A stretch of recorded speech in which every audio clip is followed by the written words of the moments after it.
Hai guys, di video kali ini saya akan ngomongin soal level likuidasi Bitcoin, di mana kira-kira harga akan dibawa kemana oleh para whale. Kita bisa lihat dari heat map ini, dan kita akan lihat juga harga Bitcoin secara technical analysis dan beberapa informasi lainnya. Nama saya Kelby dan saya menyajikan informasi seputar fundamental, technical, dan on-chain analysis. Tonton video ini sampai akhir agar informasi yang lengkap dan bermanfaat. Klik like dan subscribe untuk mendukung channel saya. Kita akan lihat dulu untuk technical analysis daripada harga Bitcoin. Kalau kita lihat di time frame satu harinya itu, masih ada penurunan di candle hariannya itu. Kemarin cukup lumayan dari 22.600-an itu sampai ke 21.350, dan hari ini juga masih mengalami penurunan dari tadi pagi. Dia sampai kepada daerah demand zone ini dan sangat dekat sekali dengan bottom daripada pola bear flag ini. Jadi ini downside-nya itu cukup besar, dan RSI-nya itu juga sudah mengarah ke bawah, di bawah 50, menembus batas daripada garis merah ini, dan MACD-nya juga perlahan-lahan akan segera memerah kalau kita lihat, dan akan cross juga ya teman-teman. Jadi bearish sebenarnya, tetapi masih ada kemungkinan untuk naik. Namun saya tetap lebih condong untuk 60% dia bearish ya teman-teman. Oke, nanti kita akan lihat untuk ininya, simulasi skenario untuk bullish-nya itu bagaimana. Dari polanya sendiri ini, Bitcoin dia breakdown daripada pola 3 descending peaks-nya itu. Jadi ini ada 3 puncak, kemudian dia turun dari situ, dia sudah sempat retest lagi di daerah neckline ini. Neckline ketika dia breakdown, dia sudah retest, kemudian dia harus ke bawah. Dan ini kalau misalnya kita hitung dari sini, dia itu sebenarnya sudah sangat dekat dengan target, dimana kalau ini targetnya itu di 20.500, dan ternyata dia breakdown daripada pola, jadi katakan ini bull flag atau 3 descending peaks, dan dia sekarang bounce daripada daerah demand zone-nya itu. Jadi sangat jelas sekali ini ada demand zone di harga 21 ribuan, dan ada kemungkinan untuk bounce dari situ ke harga yang lebih tinggi, ada kemungkinan ya. Pas sekali di 61,8 ya, jadi menurut saya dia bisa mungkin naik dulu ke 21.200, mungkin bisa ke daerah itu. Namun biasanya Bitcoin itu harus ke 78,6-nya. Kalau 78,6-nya itu di harga 20.000 pas. Jadi itu kondisinya sudah breakdown ke bawah daripada pola bear flag ini, dan semacam harus melanjutkan ke bawah ke harga yang jauh lebih rendah daripada 21.000 ya. Kalau untuk target besarnya bagaimana? Target besarnya itu Bitcoin bisa kembali ke 17 ribuan. Di situ itu ada weekly 300 weekly moving average-nya. Kalau kita lihat di sini, kalau di sini tidak kelihatan, harus yang lihat yang indeks. Jadi 300 weekly moving average-nya itu berada di harga 17.000. Kalau minggu lalu itu masih di 16.400-an, sekarang berada di 17.000. Apakah bisa nge-wick ke bawah, tembus ke bawah? Masih itu ada kemungkinan juga untuk tembus ke bawah dari itu. Tapi belum terkonfirmasi akan ke situ, karena harus breakdown daripada pola bear flag ini ya. Dan dari sini sih kalau kita lihat dari price action-nya itu masih sangat bearish ya teman-teman. Jadi belum ada tanda-tanda reversal dari sini. Kalau kita lihat untuk time frame 1 jamnya, yang ini juga tidak terlalu kuat, tetapi bisa jadi next candle bisa nanti memperlihatkan kita apakah reversal bisa terjadi atau tidak dari bounce yang di daerah demand zone ini. Untuk time frame 4 jamnya itu, dia masih berada di bawah, tidak ada bullish divergence. MACD juga masih mengarah ke bawah, dan money flow perlahan-lahan itu akan mengarah ke daerah yang merah ya teman-teman. Oke, itu untuk Bitcoin, dan ini adalah untuk Ethereum. Kalau kita lihat time frame daily-nya, dia breakdown daripada pola ini merupakan pola 3 drives.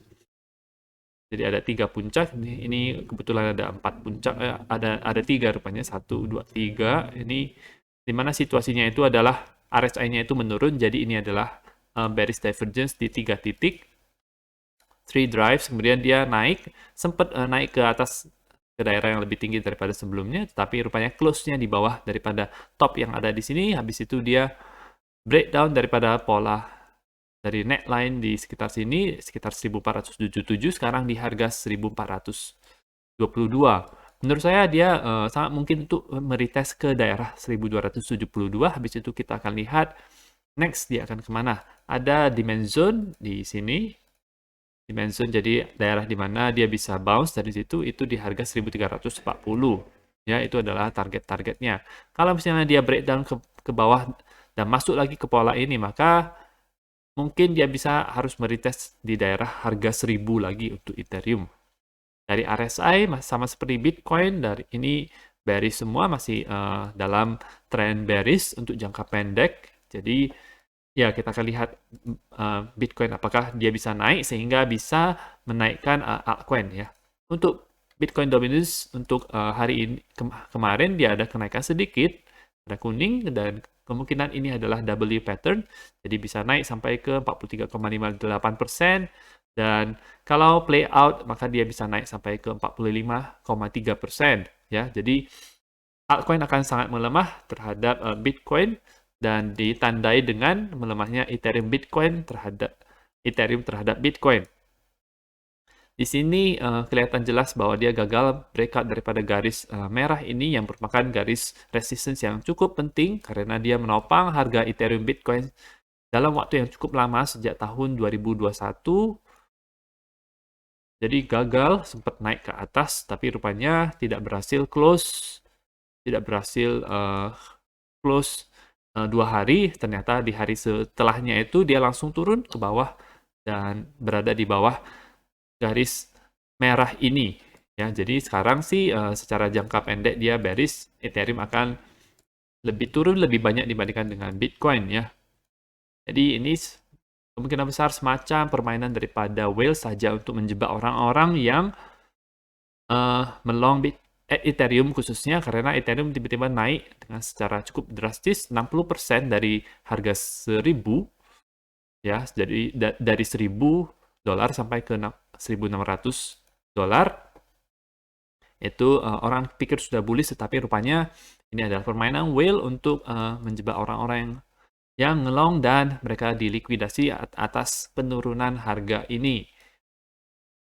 Untuk Bitcoin dominance yang realnya itu juga ada kenaikan kemarin, jadi dari 66,2% sampai ke 67,14%, dan ini ada semacam double bottom, bisa naik lagi sampai ke 67,92%. Kita akan lihat apakah dia bisa sampai ke daerah 70% lagi ya. Oke. Ada beberapa informasi yaitu di mana ini bisa menjadi FUD di dunia kripto, di mana Coinbase ini sedang diinvestigasi oleh SEC, apakah mereka melisting koin-koin yang terregister terindikasi sebagai sekuritas ya, di mana sekuritas tersebut tidak didaftarkan dulu di SEC, karena SEC dia mengurus soal securities, dan koin-koin biasanya setahu saya tidak ada yang mengurusi apakah mereka itu sekuritas, karena belum ada masalah SEC kecuali di situasi sekarang ya, di bear market yang sekarang itu koin-koin dia ada masalah sekuritas ya, di mana mereka bisa dikategorikan sebagai sekuritas, dan awal-awalnya jadi ketika listing mereka tidak mengakui hal tersebut, jadi itu yang menjadi masalah buat koin-koin tersebut. Dan Coinbase sekarang jadi targetnya karena melisting koin-koin yang dianggap sebagai sekuritas tidak terdaftar di SEC. Jadi ini bisa menjadi FUD buat dunia kripto karena Coinbase merupakan exchange terbesar di Amerika. Kalau kita lihat apa yang dilakukan oleh China, jadi impor emas oleh China melalui Hong Kong itu naik 5 kali lipat dari sejak bulan Juni, dan ketika bank-bank itu mulai membeli ya. Jadi China itu tetap melanjutkan untuk menimbun emas sebanyak mungkin ya. Ini mungkin bagian dari rencana mereka untuk menghadapi hiperinflasi, situasi-situasi yang tidak bisa mereka inginkan di kemudian hari ya, melihat situasi dunia juga yang kurang baik. Emas bisa menjadi semacam uh, safe haven asset buat kondisi seperti sekarang. Tetapi nyatanya emas juga bisa mengalami penurunan. Namun memang penurunannya itu tidak terlalu banyak dibandingkan dengan kripto atau saham. Dia puncaknya itu ada di 2069, kemudian dia turun sebanyak 18% saja, bandingkan dengan Bitcoin yang turun berapa persen, 60%, 70%, itu jauh lebih riskan. Tapi kalau emas ya dia akan sangat sideways sekali karena market cap-nya itu sudah besar, jadi bisa menjadi store of value ya kalau untuk emas. Dan ini ada kabar dari Solana, di mana Solana sekarang memiliki toko fisik, dan kalau kita lihat dia apa saja yang dia jual ini NFT sepertinya gorilla atau King Kong ini, mungkin ada seri NFT yang khusus untuk blockchain Solana, ada juga baju-baju Solana, ada juga sepatu di sini ya. Kurang banyak pilihannya kalau saya lihat dari sini. Dan ada juga botol-botol minum itu yang mereka jual, dan yang pasti juga ada handphone Solana yang mereka buat ya. Jadi ini mungkin merupakan langkah mereka untuk membranding terhadap investor retail sehingga menimbulkan semacam kepercayaan yang lebih tinggi lagi kepada Solana. Meskipun kalau kita lihat dari blockchain-nya sering mati, jadi itu merupakan hal yang tidak bagus untuk sebuah blockchain. Blockchain tidak boleh mati, blockchain tidak boleh down, blockchain tidak boleh down sedetik pun ya. Selanjutnya ini akan ada laporan keuangan yang diumumkan oleh perusahaan-perusahaan Amerika, dan kita lihat kalau ketika Snapchat itu mengeluarkan laporan keuangannya itu, harga sahamnya itu langsung turun ya teman-teman. Kalau kita lihat Snap ya, kita coba lihat saja ini Snap. Sepertinya ini Snapchat, dan dia langsung turun dari $16 itu ke $10. Jadi cukup lumayan juga, turun 33% hanya dalam satu hari saja. Seperti altcoin yang seperti koin micin yang tidak ada fundamentalnya ya teman-teman. Dan ini kalau misalnya kemungkinan besar laporan keuangan atau laporan laba rugi yang mereka keluarkan itu akan kurang baik, maka itu bisa menurunkan harga sahamnya bahkan jauh lebih rendah lagi. Dan kita lihat juga ini kalau kita lihat Nasdaq ini sekarang posisinya lagi secara jangka pendek juga lagi downtrend, meskipun ada support di sini di 12.200-an. Itu ada neckline di sini yang dimana kemungkinan Nasdaq bisa bounce dari situ. Tapi kalau misalnya ternyata seller itu lebih kuat, maka dia bisa ke bawah lagi dan bahkan ke lower low daripada ini ya. Ini jadi laporan pendapatan mereka yang sangat menurun sejak tahun 2020. Menurun terus ya. Bahkan sampai ke level indeks yang negatif, dan cukup tebal juga melihat barnya itu. Dan ini adalah level likuidasi atau heat map yang disajikan oleh HighBlock, mana ini bisa mengetahui kira-kira harga Bitcoin itu akan dibawa kemana, karena ini adalah salah satu cara whale untuk menghasilkan uang, exchange juga, di mana whale akan menggerakkan harga Bitcoin ke daerah-daerah tertentu untuk melikuidasi orang-orang yang melakukan swing trading khususnya ya, atau orang-orang yang trading kemudian dia ditahan lebih dari waktu beberapa jam. Dan ini ada level-level yang cukup kita bisa lihat Saya akan berusaha untuk plot dengan chart Bitcoin sekarang ini. Kalau kita lihat untuk di time frame 4 jamnya, ini maka ini daerah ini itu adalah daerah ini. Kalau kita lihat ya, daerah itu adalah daerah ini. Di daerah ini, di bawah ini itu ada banyak sekali likuidasi, lebih dari 700 juta dolar di daerah sini, jadi bisa menjadi daerah untuk bounce juga 19.200-an. Ada juga di sini, ini di sebelah kiri sudah ada gambarnya. Rupanya ini time frame yang lebih kecil, berarti ini adalah di harga sekitar 21 ribuan, itu sudah tercapai, ya sudah tercapai. Kemudian di sini itu ada di bawah 20 ribu, di bawah 20 ribu berarti di daerah sini itu adalah level likuidasi berikutnya, di mana itu cukup besar juga, sekitar 600 sampai 700 juta dolar, dan ada level likuidasi yang cukup rendah di bawah 18.000. Kalau di bawah 18.000 berarti di daerah ini,